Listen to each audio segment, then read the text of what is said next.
তো hi friends, সবাই কেমন আছো? দেখো এখন বাজে রাত 10টা আর ভিডিও করব বলে একটুখানি টিপ পরে নিলাম, না হলে দেখতে কেমন লাগছে তাই না? ওইদিকে মেয়ের ভাত গরম বসিয়ে দিয়েছি আমি অল্প করে, ওকে আগে খাইয়ে দেব কারণ 10টা বাজতে যায়। আর এখানে জলের বোতলে জল ছিল না, ভরে নিয়েছি। দেখো ভাত গরম হয়ে গেছে, আর ভাত গরম হয়ে যাওয়ার পর ডিম আর আলুটা ঠান্ডা হয়ে গেছিলো বলে ওর মধ্যে দিয়ে 2 মিনিট জাস্ট ঢেকে রাখবো, তো পুরো গরম হয়ে যাবে। ওই জন্য ডিমের তরকারিটা ভাতের উপর দিয়ে দিচ্ছি, তারপর ঢেকে রাখবো।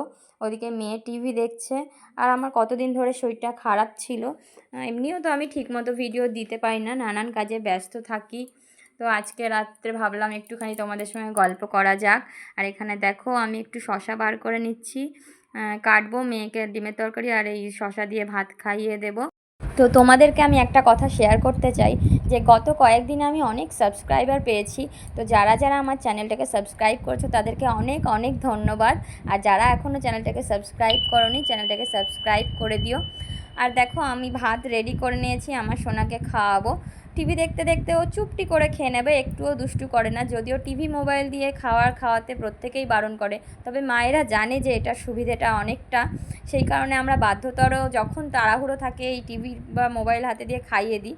তো এই মুহূর্তে দেখো ও ডোরেমন দেখছে, ও ডোরেমন দেখতে প্রচণ্ড ভালোবাসে। আর কারা কারা এই ডোরেমন কার্টুনটা দেখতে ভালোবাসো অবশ্যই কমেন্ট করে জানিও। এখন দেখো চুপটি করে আমার সোনা খেয়ে নেবে, ও ভাতের সাথে শশাটা পছন্দ করে। তো দেখো খাওয়ানোর পরে আমরাও খেয়ে দিয়ে ঘুমিয়ে পড়বো। তো তোমরাও ঘুমিয়ে পড়ো খাওয়া দাওয়া করে। আমি ভিডিওটা আজকের মতো এখানেই শেষ করছি। তোমরা সবাই ভালো থেকো, দেখা হবে নেক্সট ভিডিওতে। ততক্ষণের জন্য গুড নাইট, সবাই ভালো থেকো।